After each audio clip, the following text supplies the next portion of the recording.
I found out my marriage was over in the produce aisle of a Safeway in Boise, Idaho. I was staring at a pile of blood oranges, trying to remember if my husband still liked them. We used to eat them on Sundays, while watching old westerns with the windows open. He used to say they reminded him of summers in Napa, though I later found out he'd never actually been. My phone buzzed. At first, I ignored it. Then I noticed the little preview on the lock screen. A chase alert. Joint account ending in -$3,821 withdrawal. $36,000. I blinked. Then another notification. Another withdrawal. $18,000. Then $12,000. In a matter of minutes, nearly $70,000 had vanished. I opened the app. The balance was $12.42. At first, I thought it was fraud. Credit card theft. Then I saw the transaction tags. Wire transfer to Charles P. Whitman. My husband. The text came 30 seconds later. No punctuation. No emotion. No explanation. You won't understand, but I have to do this. Don't call. You'll be fine. That was it. No, I'm sorry. No, I love you. No warning. I dropped the bag of oranges. A few rolled away under a display stand, and I just stood there, 37 years old, successful, married, and suddenly, very suddenly, alone. I drove home on autopilot. The streets of Boise blurred past the windshield like watercolor. Red lights, honking horns, a jogger crossing at the wrong moment. I saw it all, but none of it registered. My brain was buzzing with static. The only clear thought: this isn't real. This isn't how it ends. Our house on April Pine Drive looked exactly the same. 3-bedroom, cedar-shingled colonial with navy blue shutters and a red front door we'd painted together one summer. The lawn was mowed. The porch light was still on, though it was barely noon. The hydrangeas were in bloom. It was the same house. But it didn't feel like mine anymore. I unlocked the front door and immediately sensed the silence. Not peaceful silence. Not the kind that comes with a lazy Sunday morning. This was the absence of something. The absence of someone. I stepped into the kitchen and froze. On the center island, next to my half-eaten granola bar from that morning, sat his coffee mug, still warm. His wedding ring, placed gently beside it. A Chase Bank envelope, torn open, with account statements scattered like fallen leaves. And my Lexus keys, without the fob, just the metal key on a plain silver ring. And then I saw it. The paper. Folded twice. Resting on top of my mail. His handwriting. I recognized the slant instantly. You're better off without me. You'll understand later. I've taken what's mine. Don't come looking. See. I wanted to scream. But nothing came out. Instead, I moved numbly through the house, room by room, as if taking inventory of a life that no longer belonged to me. In the master bedroom, his half of the closet was gutted. No shirts. No suits. No shoes. The drawer where he kept his cufflinks and watches was left open, lined in velvet, completely empty. His cologne still lingered in the air, like the last trace of a ghost. I moved to the study. The safe, the small fireproof model we kept in the wall behind a framed print of Yosemite, was wide open. Inside, nothing but dust. No passports. No property deeds. No backup flash drives. Gone. I opened the drawer where we kept tax returns and business files. Folders had been yanked, labels ripped, file tabs broken off. He'd taken them. Selectively. Deliberately. The last straw was in the bedroom, on my grandmother's dresser. Her Art Deco jewelry box. A family heirloom. Passed from woman to woman in our family for 3 generations. It was the one thing I told him I'd never sell, never loan, never part with. It was gone. That's when it hit me. This wasn't just a departure.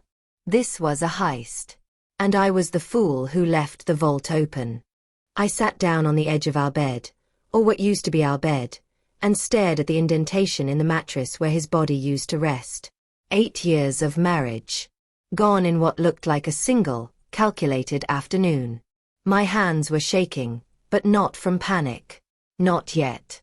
It was the rage beneath the disbelief, the feeling of having been played, silently and efficiently, by the one person I trusted most. The air smelled like laundry detergent and betrayal. I grabbed my laptop and opened our shared bank accounts. Everything was real. The notifications I saw at Safeway? Just the tip of the iceberg. Checking, $12.42. Savings, $0. Business operating account, closed. I opened the emails associated with our investment portfolio. Access denied. Password reset. New recovery email. Quitman@roselakefinance.com. He'd changed everything. Then I opened our joint business records. That's when I felt my stomach twist. Whitman and Sloan Creative Consulting, LLC. Not Crowley and Whitman, as it had been since we started the business together. I wasn't just locked out, I'd been erased. The Secretary of State filing had been updated 3 weeks ago.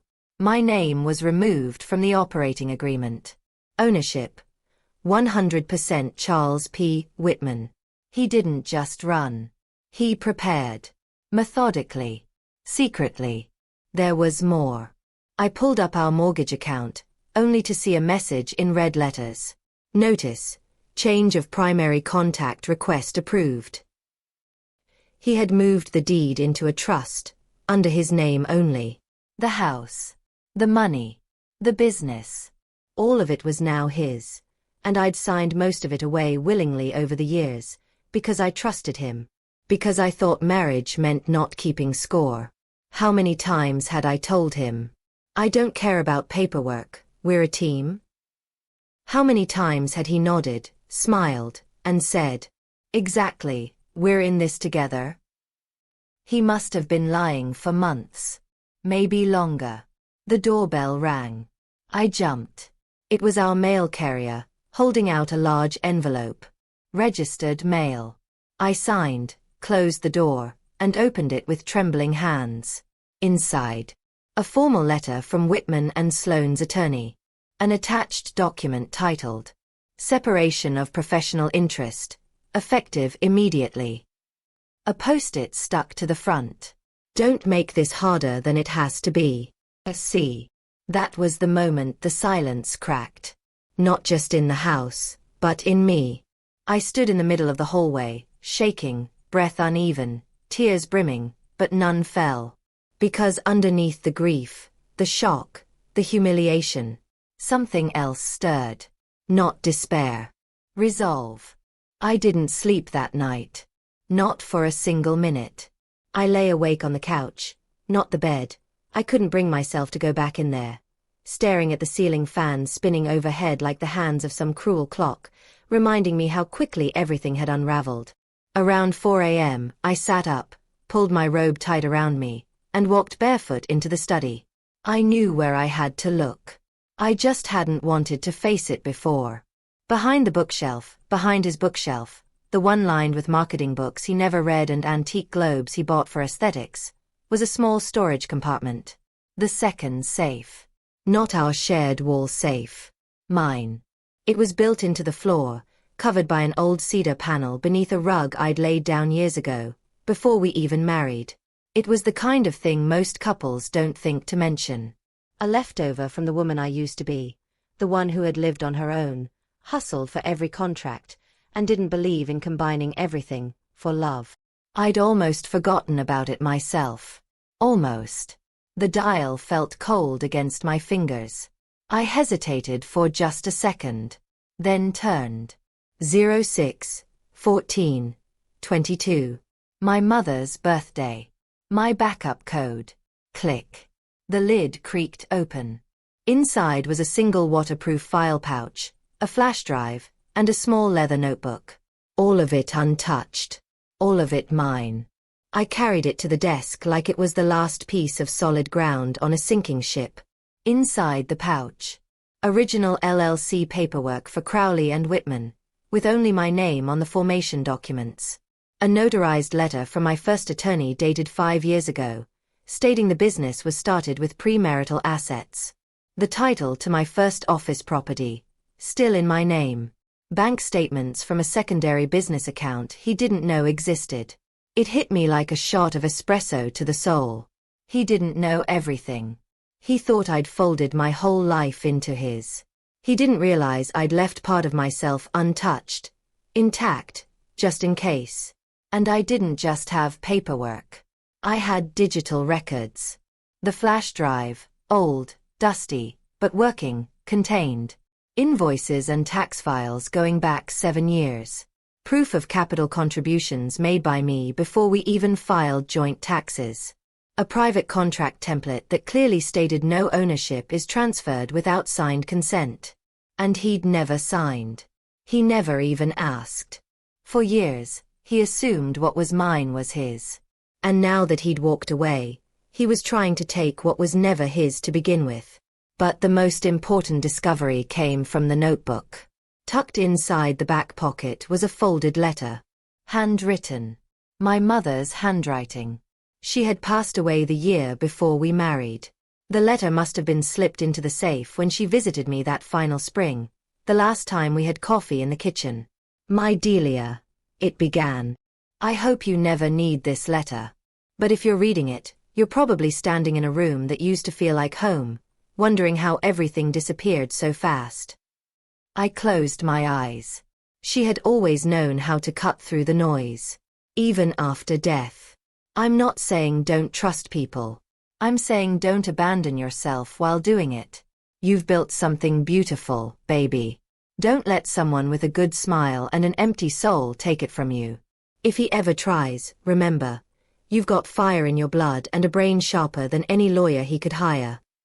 I pressed the paper to my chest and sat there for what felt like hours. By the time the sun came up, I wasn't broken anymore. I was activated. The first person I called wasn't a friend. It wasn't my sister. It wasn't even my therapist, though God knows she would have had a field day with this. I called Monica Pellman, my old business attorney. We hadn't spoken in 2 years. Not since Charles insisted we move everything to his guy downtown because Monica wasn't aggressive enough. Translation. She asked too many questions. She picked up on the second ring. Delia. Her voice was crisp. Alert. You okay? No, I said, sliding into the desk chair. But I will be. I need your help. I think I'm being legally robbed. 30 minutes later, she was at my door, laptop bag in hand, hair still wet from the shower. She didn't waste time on sympathy. She sat down at my kitchen table, opened her laptop, and said, "Show me everything." I did. The bank withdrawals. The LLC change. The contract terminations. The real estate documents. The letter from his attorney. Monica's brows lifted as she flipped through the file folder I'd pulled from the floor safe. You still have the original articles of incorporation? She asked. Never got around to throwing them out. And the ownership transfer? He never signed. No. He thought I did it electronically. Her fingers flew over the keyboard. And the business property downtown, still in your name? Always was. She leaned back, hands steepled under her chin, and gave a low whistle. Delia, this man thought he was playing chess, but he's been moving pieces on a board you still own. Completely. For the first time in 72 hours, I let myself smile. It didn't reach my eyes. Not yet. But it was something. Then Monica said the words that changed everything. We're not just going to recover what's yours. We're going to build a case so airtight, so documented, that if he tries to fight it, he'll bury himself. We started compiling transaction records from the last 6 months. Metadata showing who logged into the business accounts and when. A full audit of funds withdrawn from our shared finances. Copies of emails where he casually discussed taking time off and transitioning the business, sent weeks before he disappeared. It painted a very clear picture. He had been planning this for months. if not longer. The slow siphoning of funds. The back-end changes to the business. The gaslighting, the insistence that we didn't need lawyers between us. That trust was enough. Trust. That word stung now. But Monica was building something stronger than trust. She was building a legal wall. By the third day, she had filed a petition to reinstate my full legal ownership of the business. A motion to freeze all assets connected to the original LLC. A temporary restraining order preventing Charles from accessing any client funds. And an initial complaint for fraud, misrepresentation, and breach of fiduciary duty. She'd also sent a polite but direct email to his attorney. Any attempt by your client to claim ownership over Ms. Crowley's business or property will be met with immediate and aggressive legal response. Attached are preliminary exhibits A through H. The response. Silence. That was confirmation enough. They knew. They knew they'd overplayed their hand. And Charles, arrogant as he was, hadn't seen me coming. While he was busy trying to steal my life, I was quietly building the leverage to destroy his story, and his credibility, from the inside out. It happened on a Wednesday. 3 days after Monica filed the complaint. 2 days after the court granted the asset freeze. 1 day after his name was quietly scrubbed from the firm's back-end records. I was in my office. My real office, the one downtown I still legally owned, sipping lukewarm coffee and scanning case files when my phone rang. No caller ID. I let it go to voicemail. A few seconds later, it rang again. Still no ID. Still him. I pressed answer, but didn't say a word. Delia. His voice was cautious. Strained. Not the man who left me a 6-word goodbye note. I heard from my attorney. We need to talk.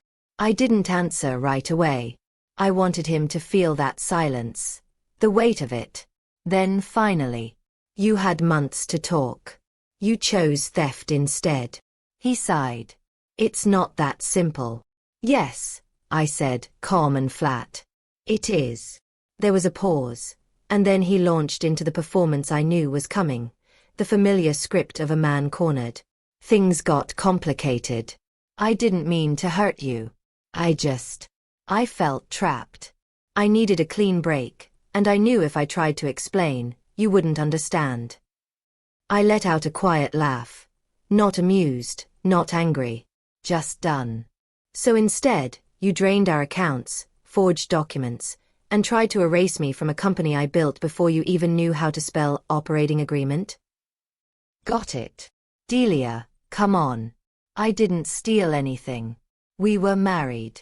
I was entitled to. You were entitled to half of what we built together. You weren't entitled to everything I brought into the marriage, hid behind fake LLCs, or laundered through our business without my knowledge. His voice shifted. From pleading to defensive. You're blowing this out of proportion. We can settle this quietly. You don't want to drag this through the courts.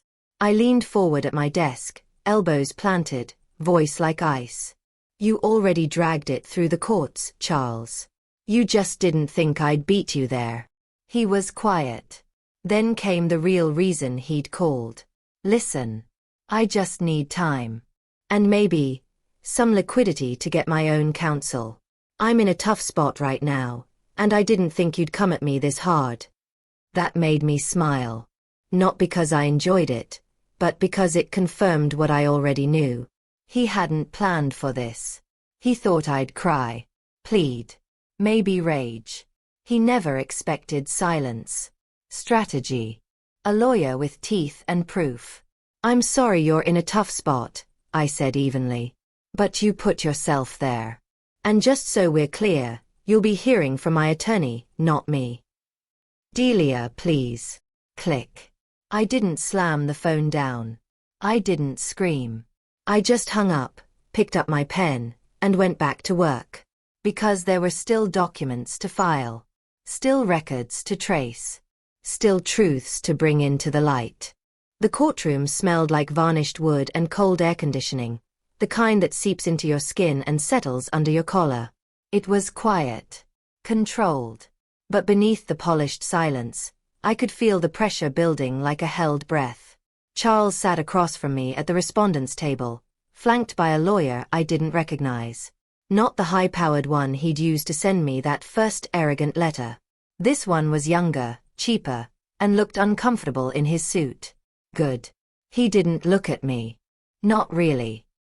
He glanced over once, then looked away, jaw tight, eyes flicking toward the documents in front of him like they might change if he stared long enough. But they wouldn't. Because every single page, every transfer, every falsified filing, every dollar missing from the accounts, was documented, numbered, dated, verified. And Monica? She was surgical. She laid out our case not like an attack, but like an autopsy. Step by step. Proof that the business was founded 2 years before our marriage. Documentation showing I was the sole financial contributor. Evidence that Charles had no legal claim to the downtown property where the firm operated.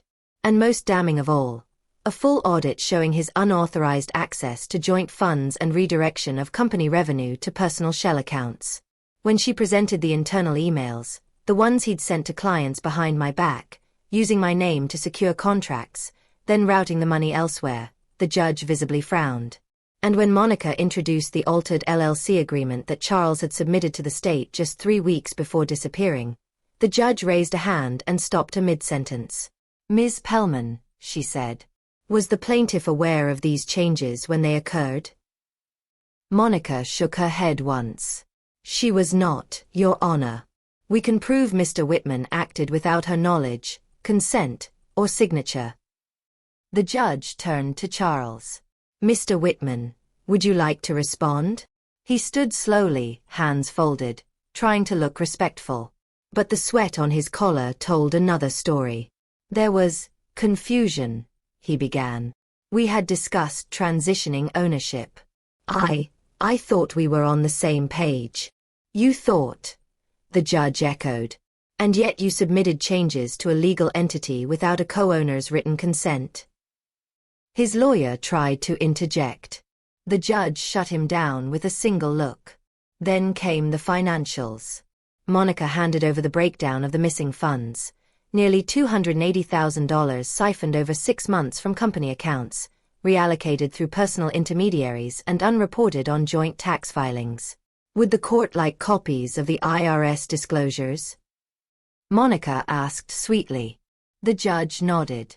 Charles sat back in his chair. He didn't speak again. Because by then, the narrative had shifted. He was no longer the wronged husband trying to claim what he was owed. He was the fraudulent partner trying to outrun a paper trail. And the trail ended right here, in courtroom 3B of Ada County. We took a break for lunch, and Monica leaned over to me as the judge left the bench. "They're going to settle," she whispered. "They'd be insane not to. He won't want a criminal referral, and we're holding all the cards." Sure enough, 20 minutes later, his new attorney approached. Sweaty, flushed, nervous. "We'd like to propose a negotiated exit. Quiet. Clean.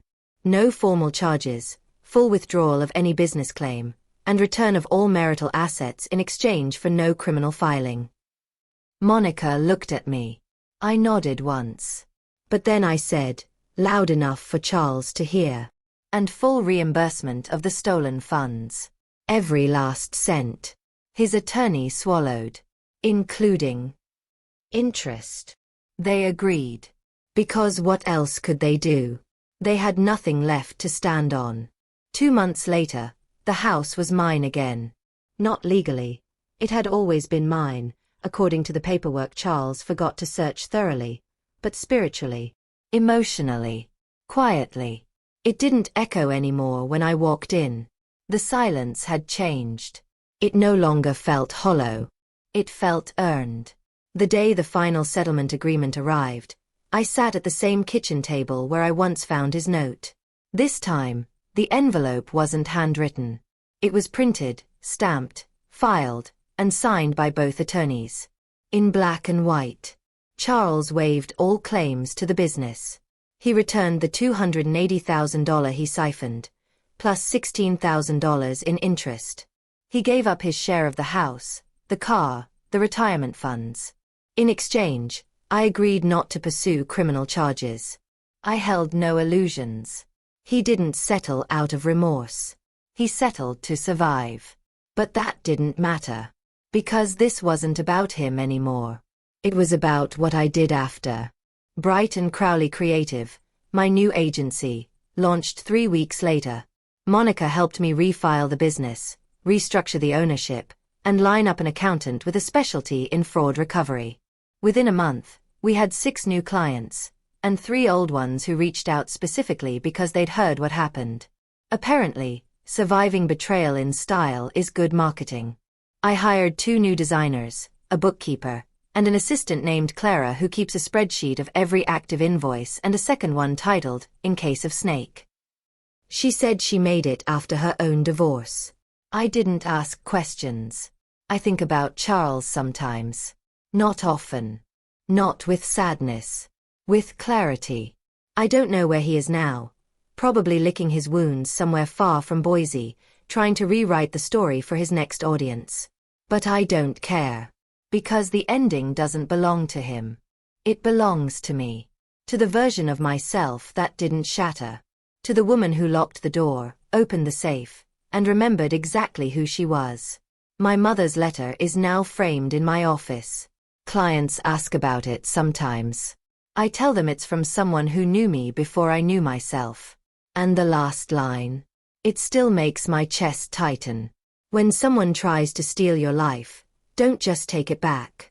Make it better than they ever imagined. So I did. I made it better. I didn't just survive. I rebuilt. I rebranded. I rose. And when people ask what happened to my husband, I just smile and say, he left me with nothing. And forgot I was everything.